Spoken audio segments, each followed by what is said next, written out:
Welcome back to another episode of What's for Dinner. Tonight we're going to make beef and broccoli, but it's going to be with a twist.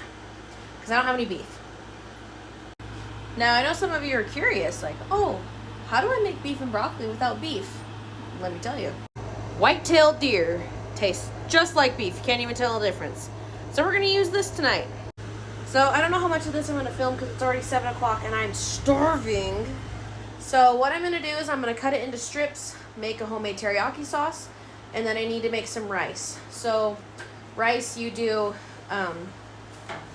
oh Lord, it's like a cup of rice to 2 cups water. So we have some friends here, so we're going to do a cup and a half of rice, so that'll be about 3 cups of water. So let's go do that. I'm going to cook that in the pressure cooker. So yeah, let's do that.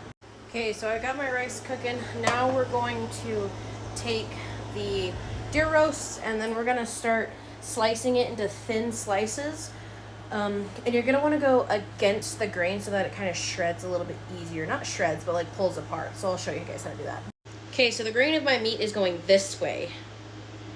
Like this. So what I'm going to do is I'm going to want to cut this way against the grain so that when you bite into it, you can pull it apart. Kind of like beef jerky. So I'm just going to cut it in half so that way I have less to deal with.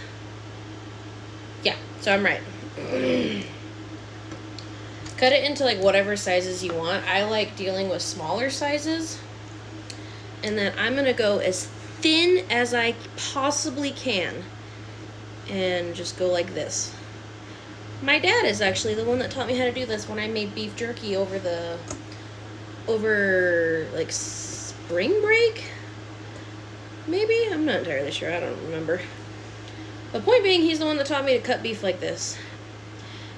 And obviously it's not going to be like as thin as like I honestly would prefer it to be, but it's fine. And make sure when you cut, you have your hands kind of like this and you have one so that your blade runs against your finger like that. So then if it goes like this, because then you're going to cut yourself. So it'll go like that.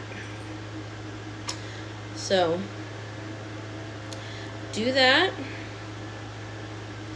When it gets to these like thin or these bigger, thicker pieces, I'm just going to cut them in half as many times as I can. So do that.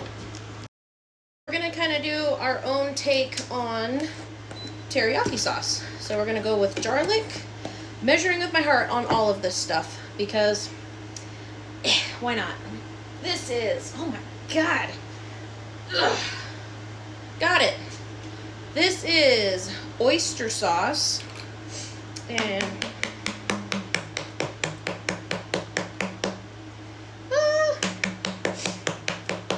perfect.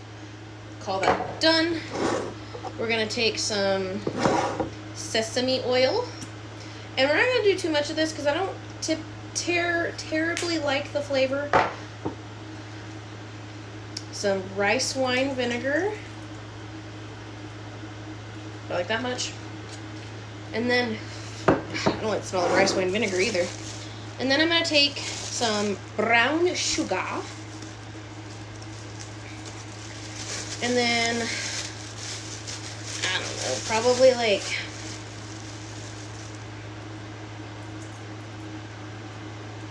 that much. We'll call that good. And then we're going to take soy sauce. Whatever. And then we're just going to fill it up and measure with our heart on some soy sauce. And then we're going to whisk it all together. Now, if you want a little bit of spice, oh, I'm also going to add the blend. If you want a little bit of spice, and I was going to do some spice in it, I was going to add some sriracha, but I can't find the sriracha in the fridge. Now, my goal is to make enough to, like, fill up our entire, like, to marinate our meat with, or to cook our meat in it. So, obviously, I'm going to have to add more of some things. So, I'm probably going to need to add more oyster sauce, and just kind of play with it a little bit until I get kind of what I want, and then I'm going to whisk it together. So, I did just taste this a second ago, and it definitely needed more sugar. So I added probably 2 more little like of sugar. Brown sugar, not granulated. Perfect. I have a pan here heating up so that we can cook. I'm gonna cook the beef or the deer in here first, and then I'm gonna add the sauce and kind of let it simmer together.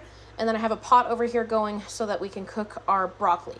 While you're waiting for everything to heat up and all that jazz, put all your stuff away and then do your dishes. Okay, so it's been some time later.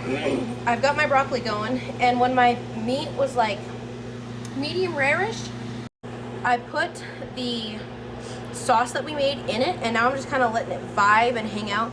As you can see, it's on like a 1.5, 2. I honestly might turn it on to a 3, just because you can still see like some rare bits right here. And usually I cook deer in the slow cooker. I've never done it on like a pan like this, so I'm not entirely sure like what the cooking temperature is for deer. But I tried a piece and it's so good. Oh my gosh, it is so good. Let's go check on our rice. Okay, rice will be ready whenever we are ready, so that's fun. So yeah, I guess we're just gonna kind of wait. I'm gonna set actually like a 10-minute timer, and then we'll check on the deer. Here's what it looks like. The deer is done. Our broccoli is done. Our rice is done. And Colton's already tried it, and we have friends that have requested not to be on camera. So, y'all hungry?